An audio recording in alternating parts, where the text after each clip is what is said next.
Aleluia. 1 Reis, capítulo 17, versículo 1. 1 Reis 17 e 1.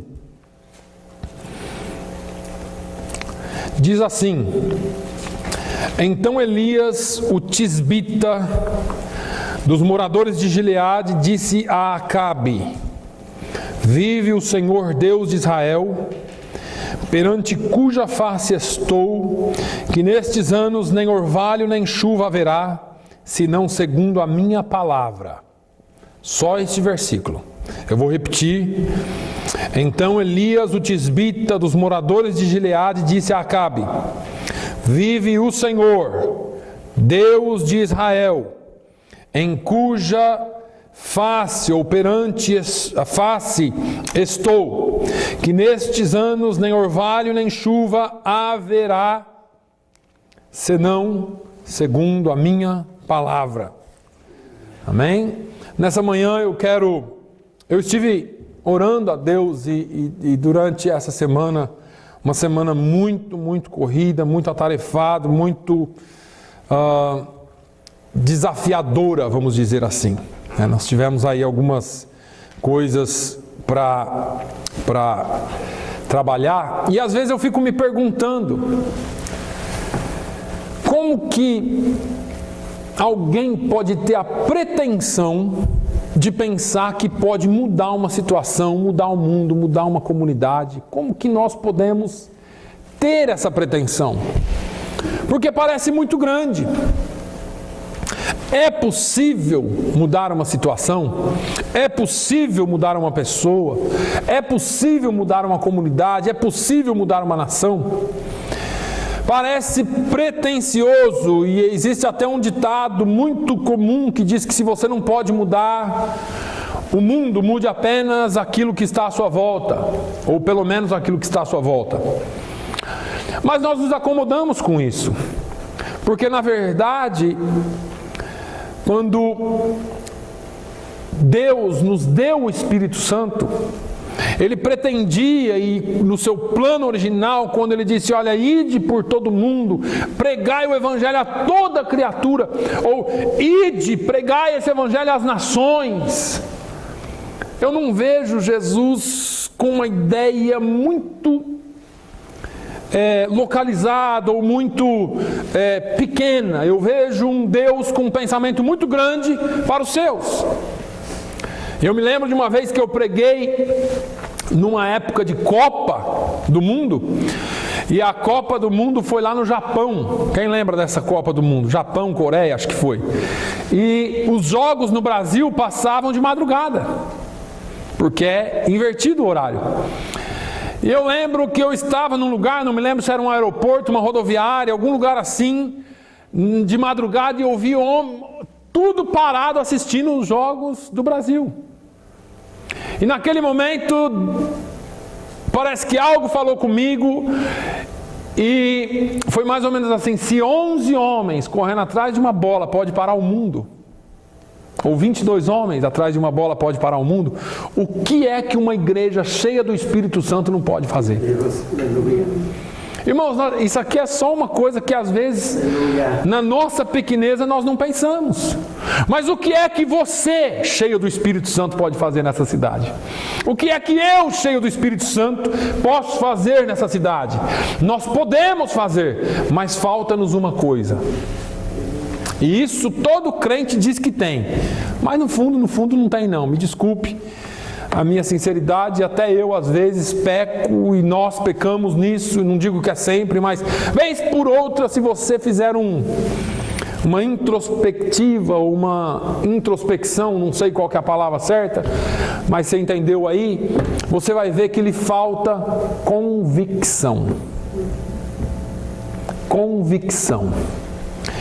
Sem convicção, não há transformação.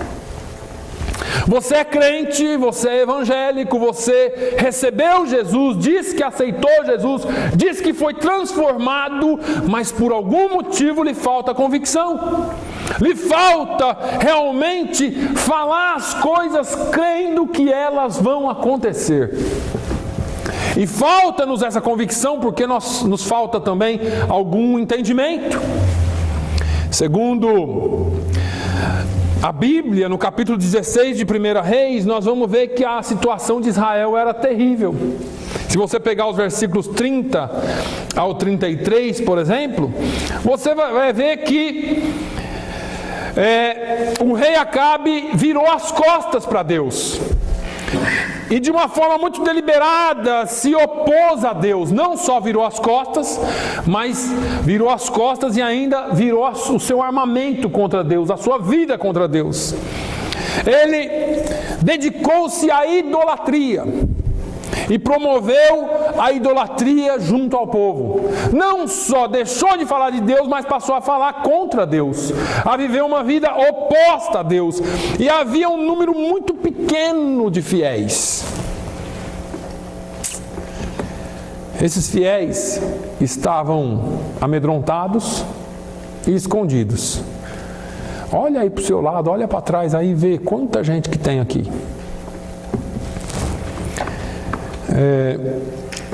Hoje, depois da mensagem, eu conversei um pouquinho com o pastor e falei assim: pastor, esse negócio vai chacoalhar aqui a cidade. Porque quando essas mensagens do pastor for para a televisão, não sei. Porque numa sociedade onde o politicamente correto impera, onde ninguém tem uma posição definida, onde ninguém toma uma atitude definida, o certo é esse evangelho, essa tomada de posição da igreja vai impor que algumas pessoas tomem posições, tomem ou tenham convicção do que realmente são. Porque eu não vou falar o que o pastor pregou, que depois você vai online e assiste. Mas é importante que nós tomemos posição, porque a igreja está acovardada. Me desculpem. A igreja está amedrontada, a igreja está vivendo dentro de uma caverna. Nós não temos coragem mais de impor a nossa convicção. E impor convicção não é fácil. E eu não estou falando para impor a força, é tomar posição. Tomar posição. Não é você brigar, não é você ser um ativista. Agora veja só, todos os valores nacionais daquela época dentro de Israel haviam sido transtornados ou virados de cabeça para baixo. O certo virou errado e o errado virou certo. Não estou falando dos Estados Unidos, pelo amor de Deus. Estou falando de Israel naquela época. Estou falando de algo que aconteceu no passado. Houve um declínio moral sem precedentes. Nada que esteja acontecendo aqui é mera coincidência. Veja que a nação se afastou de Deus, e não foi só o rei ou a sua esposa. Você pode ler na Bíblia que desde o maior até o menor se afastaram de Deus. Irmãos, isso é um negócio seríssimo. Nós vamos continuar aqui e nós vamos pensar isso juntos. O profeta Elias foi o único homem que resistiu e se postou, que não entrou na onda da maioria. Porque hoje tem uma onda aí, né? E todo mundo pega a onda e surfa nela. Mas ninguém quer nadar contra, porque a pancada é grande. Quando você nada contra a onda, você toma a chicoteada da onda, não é? Agora, ao contrário do que a maioria estava fazendo, ele colocou do lado, ou colocou de lado, ou simplesmente deixou de lado o conforto, a conveniência e testemunhou em nome de Deus. E colocou sua vida em risco. Eu tenho falado já aqui há alguns dias, talvez há quase ano, que vai chegar um momento que nós vamos ter que definir quem é crente e quem não é. Quem é crente de verdade e quem não é. Vai chegar esse momento. Porque as nossas posições, as nossas convicções vão definir quem somos.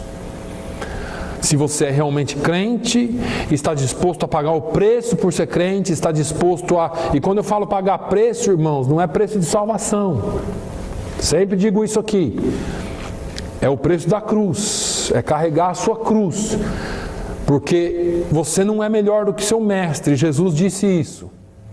Os apóstolos, todos, na sua maioria, não todos, mas na sua maioria, sofreram perseguições e morreram de uma forma cruel, com exceção de João, que sofreu perseguição, tentaram matar ele de forma cruel, não conseguiram. Então ele morreu de velhice. Mas a maioria esmagadora morreu em perseguição. E aí você vai ter que ter essa convicção de onde você está. E se a convicção é condição essencial para a transformação, nós precisamos, dentro desse texto, descobrir quais eram as convicções de Elias e aprender com elas. Porque, infelizmente, o nosso mundo, o nosso país e este país em que vivemos, tem as suas convicções distorcidas, a sua moral arruinada, penderam para o lado da idolatria, do humanismo, de tudo que não presta, e abandonaram, viraram as costas para Deus, e ameaçam e falam coisas contra Deus como se Ele não existisse. E o salmista fala disso: disse o louco no seu coração, não há Deus. São loucos porque dizem que não há Deus, mas Deus existe. Ele é o Todo-Poderoso e Ele ainda está sentado no seu santo e sublime trono. As coisas vão se encaminhar, não esquente a cabeça. Mas vamos aprender um pouquinho sobre as convicções de Elias. O que o tornava tão firme? O que fazia Elias estar dentro de uma convicção? Onde alguém poderia encontrar coragem para manter-se firme na fé naqueles dias escuros, quando uma nação inteira havia abandonado a verdade? Quando eu olho para a situação, e eu não vou para a nação, eu vou para aqui, para a nossa cidade, e se eu fechar um pouquinho e buscar comunidades aqui, quando eu olho para a situação das nossas comunidades, hoje de manhã uma pessoa conversava comigo e dizia assim: olha, teve uma tragédia essa semana, dois irmãos morreram, 2 irmãos, um irmão e uma irmã, já bem velhos, não tão velhos, mas já velhos, morreram no mesmo dia, em hospitais separados, coisas separadas, e são tios de uma pessoa da igreja. E ela disse: olha, eu falei de Jesus, tudo, e apesar deles pertencerem a uma determinada religião predominante, eles ouvem de Jesus tudo, parece que o coração está amolecido, mas de repente eles se tornam para ídolos, para coisas que... E isso nós temos visto muitas vezes, porque as pessoas aceitam ouvir falar, mas quando chega a hora de tomar decisões, não querem tomar decisões. E essa é a condição da nossa sociedade. Onde é que esse homem, Elias, arranjou forças para encarar o rei idólatra? Não estou falando de viver no meio da idolatria, estou falando de encarar a idolatria. Então vamos ver algumas respostas aqui na vida de Elias. Nesse primeiro versículo nós temos a resposta. Elias tinha certeza da realidade de Deus. Eu quero realmente desafiar você hoje, porque essa palavra, ela não só é desafiadora, mas ela é encorajadora. Eu quero que você entenda onde Elias estava espiritualmente. No meio de toda aquela bagunça de idolatria, no meio de todo aquele paganismo, no meio de tudo aquele, eu posso dizer até satanismo, porque adoravam imagens que não eram Deus. Elias disse: tão certo como vive o Senhor, ou vive o Senhor. A tradução aqui é tão certo como vive o Senhor. Elias vai ao rei e diz assim: rei, você pode não acreditar, a sociedade pode não acreditar, mas olha, ele vive, ele é Deus. Deixa eu te dizer uma coisa. Você precisa ter muito cuidado com o que você assiste na televisão. Existem explicações para todas as coisas de acordo com a mentalidade humana ou com a mentalidade diabólica de alguns homens. Algumas coisas que nós assistimos, ou algumas coisas que nós vemos, ou ouvimos, ou ficamos sabendo, dá-nos a impressão, ou leva-nos pouco a pouco a questionar se há Deus. Se existe, e eu estou falando isso aqui, irmãos, para crentes. Eu quero que você preste atenção nisso. Eu não sei como que você entrou com o seu coração aqui hoje, qual que é a dúvida que você tem. Mas muitos crentes hoje já vêm para a igreja cumprindo a sua obrigação, ou vêm aqui por um ou qualquer outro motivo, mas na sua cabeça fica assim, mas eu não sei nem por que eu estou falando isso. Deixa eu te dizer uma coisa, Deus é vivo, o Senhor vive eternamente. Ele é Deus, Ele é Criador, Ele é antes de qualquer coisa e será, mesmo que tudo se acabe. Ele vive, Ele é Deus, e veja bem, o profeta não tinha dúvidas a esse respeito. Qual é a dúvida que Satanás tenta colocar no nosso coração? Mas será? Se Deus, já ouviram esse negócio? Se Deus existe, por que então? Isso. Se Deus existe, por que Ele permite isso? Se Deus existe, por que isso? Se Deus existe, por que aquilo? Deixa eu te dizer, nós não temos resposta para todas as coisas. Nós não conseguiremos nunca encontrar resposta para todas as coisas. Mas a fé em Deus é isso mesmo, é fé. É fé, e você tem ou não tem, e você crê ou não crê, deixa a dúvida de lado e passa a entender que Ele vive. E você pode dizer, tão certo como vive o Senhor. Aleluia. Ele vive. Acabe achavam que tinha, ou Acabe, todo aquele povo achava que tinha acabado com o culto a Jeová. Não tem mais Jeová aqui não, aqui agora é Baal. E cometeram esse erro, esqueceram-se de um único homem, Elias. E eu comecei aqui com o que é que você, cheio do Espírito Santo, pode fazer. O que eu, cheio do Espírito Santo, posso fazer. Porque para que Deus transforme uma situação, não é necessário muita gente. Engano nosso quando a gente fala assim, nós somos tão pouco. Esse grupinho, o diabo te faz sentir pequenininho. É um grupinho, são uns crentinhos. É um povinho. Em 1996, me veio agora à mente aqui, em um país africano houve o maior encontro de satanistas do mundo.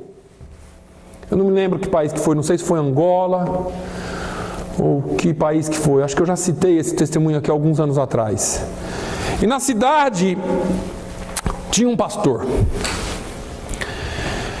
uma igrejinha pequenininha, sem nenhuma expressão, não incomodava ninguém, mas por algumas vezes, para fazer chacota desse pastor, a dona do maior centro lá da cidade mandou eles espancarem, mandou quebrarem tudo lá na igreja para ver se o homem parava de fazer os cultos, e ele não parou. Ele continuou fazendo os cultos, mas era uma igrejinha, o povo tinha até medo de ir lá, porque a cidade era tomada pelo satanismo, pela magia negra, e esse pastor ali e tal, e um dia anunciaram esse negócio lá, o maior encontro satânico de todos os tempos naquele lugar, e gente do mundo inteiro afluiu para a cidade, e o Espírito Santo veio para aquele pastor e falou, entra em jejum, porque eu vou manifestar a minha glória nesse lugar. E o homem começou o jejum sem data para terminar. 1 dia, 2 dias, 3 dias. E aquele negócio começou lá e foi muito grande. Só que aquela mulher que era a organizadora, que era uma das grandes bruxas do mundo, tinha uma filha. E a filha ficou muito doente naqueles dias. E a filha faleceu. E levaram ela para dentro daquele estádio, porque era um estádio com milhares de pessoas, e invocaram todos os demônios que possa existir. E não resolveram. No meio daquela multidão toda, a mulher lembrou do pastorzinho. E era o Espírito Santo. E a mulher então falou assim: se esse homem fala tanto que o Jesus dele é poderoso, chama ele lá, é minha filha. E alguém foi até a casa dele e bateram na porta. E ele olhou e viu que eram os capangas daquela mulher, ele ficou assustado, e o Espírito Santo falou: não, agora você pode ir, que agora é a hora que eu vou manifestar a minha glória. E eles falaram: nós viemos aqui te buscar, e levaram ele para dentro daquele lugar satânico, onde satanistas do mundo inteiro estavam reunidos. Aquele homem sozinho, o pastorzinho. E a mulher então disse: está aí minha filha, morreu, se o seu Deus é tão poderoso, ora por ela, pede para ele ressuscitar ela. E adivinha o que aconteceu? Aquele homem orou e o Senhor ressuscitou aquela menina. Meu Deus, aleluia. Naquele dia, aquela mulher, naquele maior encontro satânico do mundo, milhares de pessoas clamaram, dizendo: só o Senhor é Deus. Elias disse: assim como vive o Senhor, Ele vive, irmãos, e no momento certo Ele manifesta a glória dEle. Aleluia. Lá em Minas Gerais, ou no nordeste do país, um pastorzinho também sendo ameaçado pelo sacerdote da cidade, da igreja local.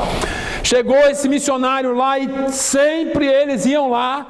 E o sacerdote foi com a polícia algumas vezes e ameaçou o homem, e eles começaram a disseram para ele aquele dia, falaram assim: olha, você prega um Deus de milagres, não prega? Ele disse: prego, o meu Deus é poderoso, que ele pode mudar montes de lugares. E aquele padre falou: então, essa noite, eu te dou a noite para você mudar um monte de lugar, porque se você não mudar, amanhã nós vamos vir aqui te matar.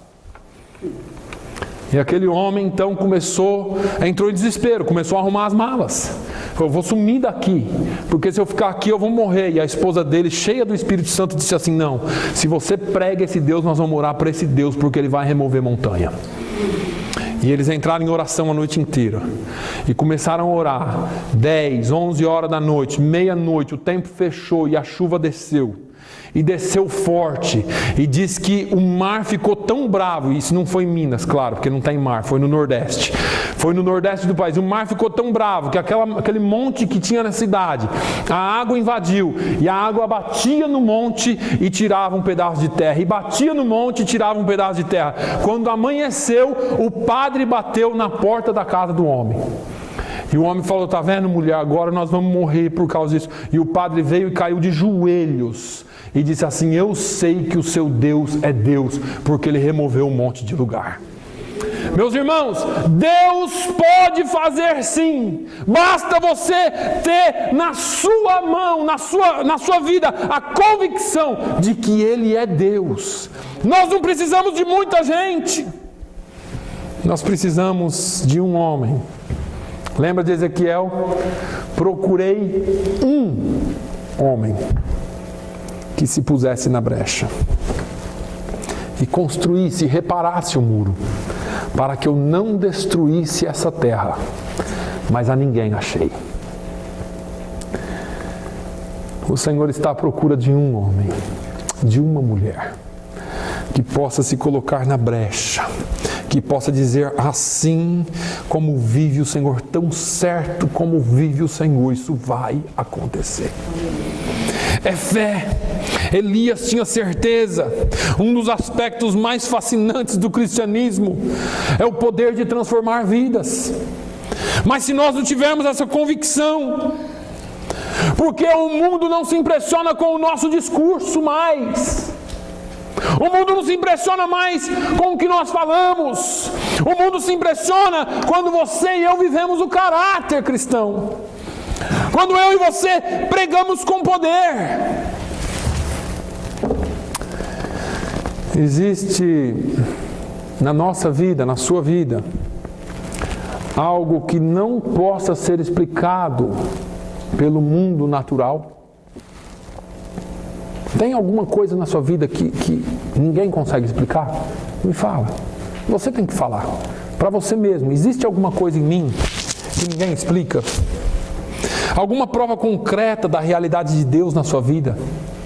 Será que existe alguma coisa em você que as pessoas olham e veem isso? Pais, vizinhos, amigos, parentes, inimigos. Quando Jó estava lá no buraco, pronto para morrer, os amigos sábios deles sabiam de tudo, falavam de tudo, e Jó quieto. Um dia Jó diz: eu sei que o meu Redentor vive. Eu sei que o meu Redentor vive, que por fim se levantará sobre a terra. Irmãos, Jesus está vivo, o Senhor vive. Não perca essa convicção. Paulo fala para Timóteo na sua segunda carta: por esta razão sofro também essas coisas, mas não me envergonho, porque eu sei em quem eu tenho crido, e estou certo que Ele é poderoso para guardar o meu depósito até aquele dia. Você tem essa certeza? Eu sei em quem tenho crido, tão certo como o Senhor vive. Elias tinha certeza do que era na presença de Deus. Ele sabia que era representante de Deus. Eu não gosto de só pregar. Eu acho que a gente tem que ser um pouco desafiador na pregação. Quem você é diante de Deus e diante do mundo? Você representa Cristo? Você representa o reino de Deus na terra? Será que não é tempo de nós pararmos de sermos os crentinhos que somos, talvez? E eu não estou falando mal de ninguém, eu coloco a minha pessoa nessa posição. Ou os crentarrões que somos, e passarmos a ser embaixadores de Cristo na terra, de verdade. Olha aqui: perante cuja face estou. Olha o que ele fala: vive o Senhor Deus de Israel, perante cuja face estou, ou daquele em quem, na presença dele estou. Você pode dizer isso? Eu estou na presença de Deus. Não aqui na igreja, porque aqui é fácil. Já falei para os irmãos: você coloca esse terno bonito, essa gravata rosa, e vem para a igreja, e aí você pode falar que está na presença dele. Ergue as mãos e aleluia, glória a Deus. Essa é uma coisa. Você vive na presença dele? Pensa aí com você aqueles momentos lá que você está sozinho, aqueles momentos que você está nervoso, né? Que eu sempre falo aqui, que você quer bater, esganar, esmurrar. Você está na presença de Deus? Ou então naqueles momentos que você está lá embaixo, tadinho de mim, meu Deus, não sei nem se Deus está me ouvindo mais. Será que nós estamos na presença dele? Porque a vida cristã, meus irmãos, a palavra de Deus nos ensina que nós temos que crescer na vida cristã. E eu sei que na nossa caminhada tem espinhos, eu sei que na nossa caminhada tem pedras, mas Davi disse: ainda que eu ande pelo vale da sombra da morte, não temerei mal algum, porque tu estás comigo. Nós temos dificuldades, sim, as coisas nos machucam. Tem dia que eu me sinto o pó, mas você ainda representa Deus como pó. Você ainda pode abençoar a vida de alguém, você ainda pode ser representante de alguém. Deus usa pessoas humanas e coisas comuns para cumprir propósitos divinos e eternos. Deus não vai fazer um anjo descer do céu e fazer coisas grandes, não. Deus quer usar a sua vida. Deus quer usar a nossa vida para fazer coisas grandes. Deus quer usar a nossa pequeneza para fazer coisas grandes. Veja que muitas vezes o mundo está em busca de respostas. Você, como crente, tem resposta ou você gagueja com relação à sua identidade cristã? Todo mundo era contra Elias. Elias falou para o rei assim, cara a cara, falou assim, olha, tão certo como vive o Senhor, aquele em cuja face estou, ou em cuja presença eu estou. Davi não teve medo de falar assim, ó, você pode adorar quem você quiser, o Senhor Deus é Deus sempre, Ele vive e eu estou na presença dEle. É você poder dar testemunho daquilo que você é diante de Deus. O mundo está pedindo socorro, porque eles não sabem para onde ir, eles estão perdidos. Os crentes observam tudo. Nós estamos naquela geração de filmar, né? Está morrendo afogado e está filmando aqui. Jogar a corda ou a boia, não. Essa semana eu vi o cachorro atacando alguém e o sujeito filmando e não tinha coragem de ir lá e pegar o cachorro pelas orelhas. As pessoas filmam tudo e assim está a igreja. A igreja está lá, grava tudo, grava o mundo indo para o inferno, mas não tem coragem de se colocar na posição como crente e anunciar o verdadeiro evangelho, com a vida e com palavras. Nós estamos amedrontados porque, afinal de contas, tantas leis, tantas coisas são passadas contra aquilo que Deus instituiu como princípios. Mas nós estamos amedrontados. Se eu falar contra isso, eu posso ir para a cadeia. Se eu falar contra aquilo, eu posso ir para a cadeia. E nós ficamos assim. Deixa eu te dizer, comece a pregar o amor de Deus. Comece a pregar que Ele muda, que Ele transforma. Comece a fazer aquilo que o Senhor mandou que fizéssemos. E quando precisar tomar uma posição, tome a posição certa. Como representante de Deus. Elias poderia muito bem ter dado uma... Sabe o que é, rei? Eu vou ser politicamente correto aqui. Olha, rei, tá bom, religião é religião, cada um segue a sua, sabe? Eu sei que o senhor gosta aí desses negócios aí de Baal e tal. Eu sou crente, mas eu aceito esse negócio aí porque... Sabe como que é, né? A gente tem que viver em paz. E essa nossa paz que nós estamos causando, ou querendo viver nela, está levando muitos para o inferno. E talvez você e eu. Por causa da nossa persistência em ser politicamente correto. Em aceitar o que a Bíblia não aceita. E eu não estou dizendo para nós sermos pessoas que sejam abusivas, que sejam descontroladas, que sejam até às vezes ignorantes a ponto de cometer alguma atrocidade. O que eu estou falando é que o que é certo precisa continuar sendo certo nos nossos corações. Alguém me perguntou um dia desses o que eu achava de um determinado assunto. Eu falei, não aceito. Mas então você é isso. Pode me chamar disso. Apesar de eu não ser. Eu não aceito o erro. No entanto, qualquer uma dessas pessoas que quiserem vir são bem recebidas. Porque Jesus também não aceitou o seu erro. Jesus aceitou você. O pecado que existia em você, Ele lavou para que você estivesse limpo na presença dEle. A vida que antes você vivia, hoje você não vive mais, você vive nele. Porque Ele te limpou. Jesus também não aceitou o ladrão da cruz. Ou o roubo do ladrão da cruz. Jesus aceitou a pessoa do ladrão. Jesus falou, olha, você hoje está sendo perdoado. Hoje você estará comigo no paraíso. Mas Jesus não falou que a atitude dele estaria no paraíso. Falou da pessoa dele. Mas houve ali um reconhecimento. Houve ali alguém que se quebrantou diante dele. As pessoas querem vir para Jesus do jeito que estão e querem continuar do jeito que estão e acham que Jesus é esse... pai que vai abraçar tudo quanto é pecado.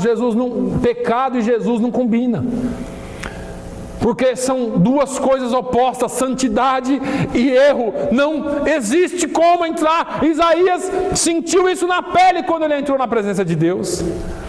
Acho que Deus ficou olhando assim e falou assim, deixa eu mostrar para esse profeta, porque a gente profetiza muito, porque a gente fala muito, porque a gente prega muito, mas vai chegar um momento que você vai ter que ser confrontado a sua vida com Deus. Dos capítulos 1 ao 5, Isaías fala ai para todo mundo, ai dos reis, ai dos príncipes, ai disso, ai do povo, ai daquilo, vai morrer tudo. No 6 ele diz, ai de mim que vou perecendo, porque os meus olhos viram o rei, o Senhor dos exércitos, e olha, eu sou pecador. eu sou um homem de lábios impuros e habito no meio de homens de impuros lábios. E os meus olhos viram o rei.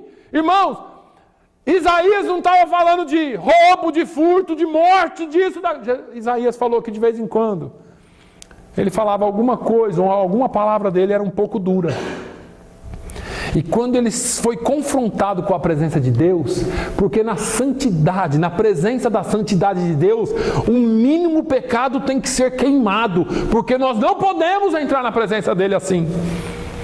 Eu fico imaginando Elias, olha, cuja face eu estou na face de Deus, na presença dele, como era a vida de Elias.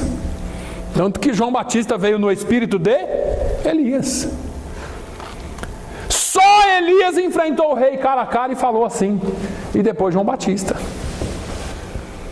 Por isso que eles vieram no mesmo espírito. Porque eles enfrentaram e confrontaram erros de reis. Erros de reis. Veja que esse homem não temeu, porque ele sabia a quem ele servia, ele tinha certeza de quem ele representava. Deus convoca os seus servos para os seus serviços quando existe uma crise. E isso que eu tenho falado aqui há um tempo vai acontecer. Já está acontecendo, mas vai acontecer mais ainda. A crise vai se instalar por geral. E aí Deus vai convocar os servos fiéis para falar em lugares que ninguém teria condições de falar. Entenda isso como cadeias, entenda isso como lugares onde talvez você não queria ir, mas Deus vai te levar lá para falar com alguém. Você está disposto a colocar a sua vida em risco, a sua liberdade em risco, até a sua idoneidade em risco por causa do Evangelho? Elias colocou a vida dele em risco. Elias colocou tudo em risco para falar de um Deus que é vivo e que é santo. Deus não precisa de ativismo. Eu não sou contra aquilo que as pessoas fazem, eu não participo de algumas coisas e não é por nada. Mas esse negócio de sair na rua, carreata, passeata, marcha disso, marcha daquilo, com um monte de placa gritando, Jesus é rei. Outro dia eu vi aí uma passeata, o povo só gritava, aleluia, aleluia. Isso não vai influenciar o mundo, irmãos, desculpe. Porque você juntar um monte de pessoas e sair gritando aleluia na rua, se amanhã você, na hora que você tem que mostrar o amor de Deus, você não mostra com alguém? Eu não sou contra isso aí, assim, as pessoas fazem o que querem, né? A vida, o país é livre. No entanto, não é isso que vai mudar. O Senhor não precisa desse tipo de ativismo. Marcha para Jesus. Você acha que Jesus precisa de alguém defendendo o nome dele assim? Jesus defende. Jesus é Deus. E eu não estou falando nada de contra esse tipo de coisa, eu só estou falando que Jesus não precisa de ativismos. Jesus precisa de pessoas compromissadas com a causa dele. Pessoas que realmente se postem quando forem colocadas em xeque. Quando fizerem como fizeram com Sadraque, Mesaque e Abidnego. Quando fizerem como fizeram com Daniel. Quando fizerem como fizeram com alguns apóstolos. Qualquer dia eu posso trazer aqui, ou você pesquisa, como os apóstolos morreram. Teve um apóstolo, eu não lembro se foi João Marcos, que morreu arrastado nos paralelepípedos, não sei se foi de Roma ou de alguma cidade da Grécia, mas arrastado por carruagens, amarrado pelo pé, batendo a cabeça no chão, naquelas pedras. Ele não pediu para parar porque ele estava arrependido de servir a Jesus, não. Pense em Estevão sendo apedrejado. Pense em homens e mulheres que deram as suas vidas lá no Coliseu Romano, naqueles shows onde leões e tigres espedaçavam as pessoas por serem crentes. E você fala assim, mas o que adiantou, pastor? Adiantou porque milhares de pessoas se converteram nas arquibancadas assistindo aquele show. Enquanto aqueles crentes morriam e todo mundo aplaudia, o Espírito Santo passava e colocava na cabeça e no coração de muitos, dizendo assim, que força é essa? Que poder é esse de morrer cantando enquanto é espedaçado por um leão? O que eles têm de diferente? E essas pessoas saíam do Coliseu e iam procurar saber e conheciam a pessoa bendita de Jesus. Aleluia. Você está disposto a dar a sua vida? Você está disposto a morrer, a ser preso, a sofrer perseguições pelo Evangelho? Nós precisamos parar de levantar de manhã e dizer assim: Jesus, me abençoa, faz isso, faz aquilo por mim, faz abençoa. Aquele monte de oração que é só a nosso favor.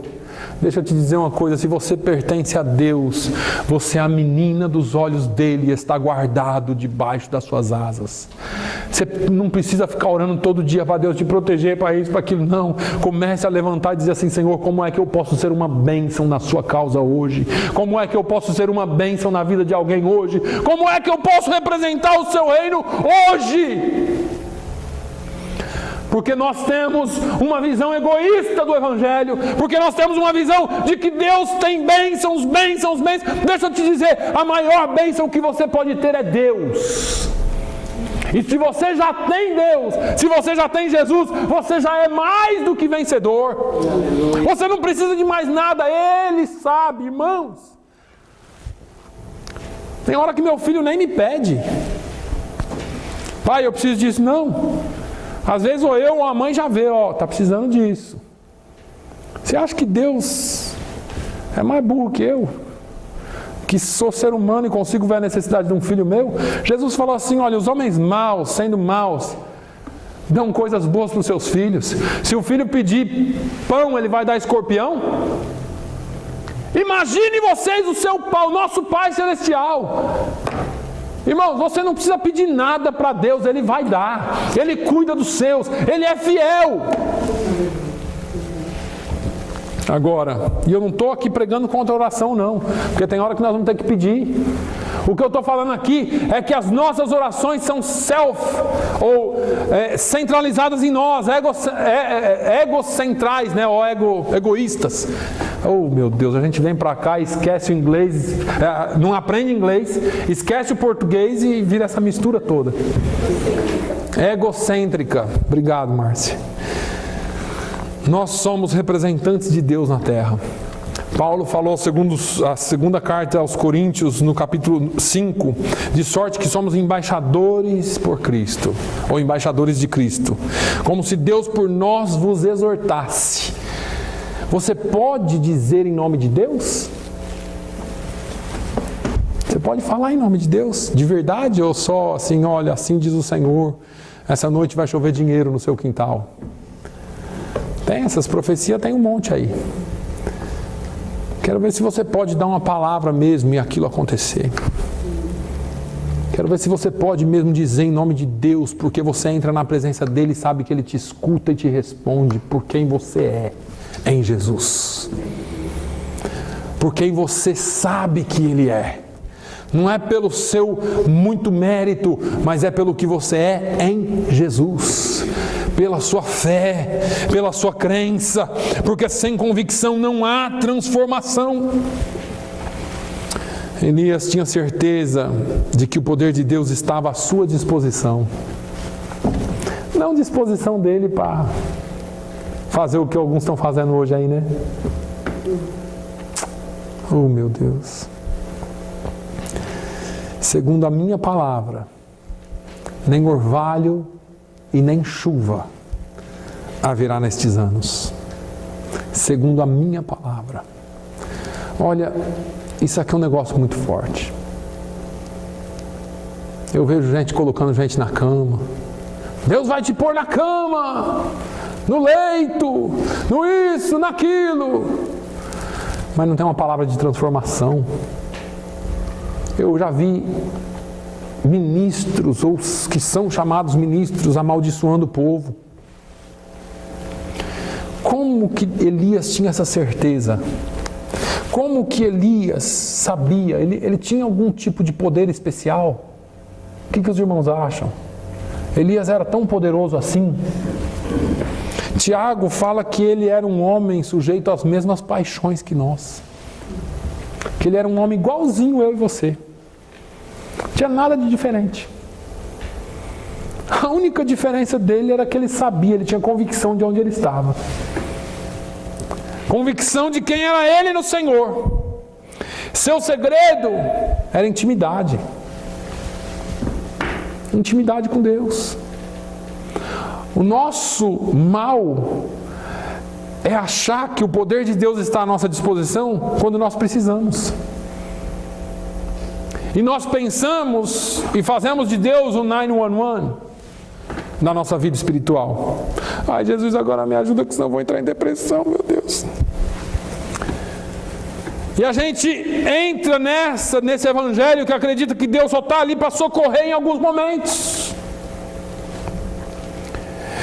Elias, ele podia confiar no Senhor, e ele sabia que Deus faria aquilo, porque ele conhecia o Deus que ele servia.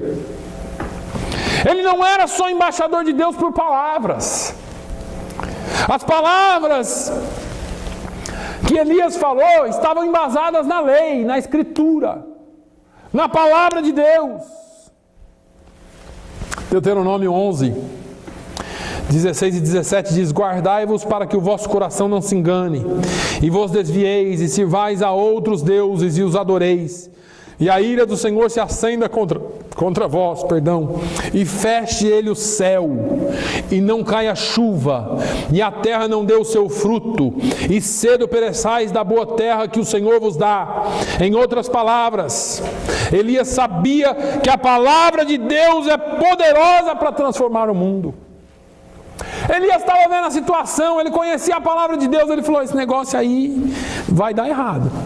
Não é essas coisas que as pessoas falam aí hoje, não. Olha, vai cair tal coisa, olha, vai acontecer tal coisa, porque lei não entende. Aqui era uma ordem expressa em Deuteronômio: se vocês virarem as costas para Deus, Deus vai, se você não sabe, a primeira forma de juízo de Deus é com a fome. Deus começa a trabalhar na igreja, primeiro ele começa a dividir. Isso é histórico, eu posso citar a história para os irmãos aqui. Deus começa a dividir e mostrar quem é crente e quem não é. Depois ele age na nação de forma econômica, quebra a nação. Toda a história diz isso. E a Bíblia diz isso. Terra que produzia não produz mais. Onde havia muita riqueza não haverá mais. Deus quebra a nação economicamente, e depois vem outras formas de juízo, governo, um monte de outras coisas que acontecem, porque as nações que viram as costas para Deus, acontece isso. Nós estamos, infelizmente, sendo testemunhas da história nesse tempo. Nós somos testemunhas da história e do que a Bíblia fala sobre aqueles que viram as costas para Deus. Será que acreditamos que as Escrituras têm algo a dizer para a nossa situação atual? Será? Não é, irmãos? O povo confunde as Escrituras. Pega a escatologia bíblica, as coisas do fim, e começa a dizer que Deus vai destruir. Isso é uma forma mais simples de acabar com o sofrimento, não é? Tomar responsabilidade muita gente não quer.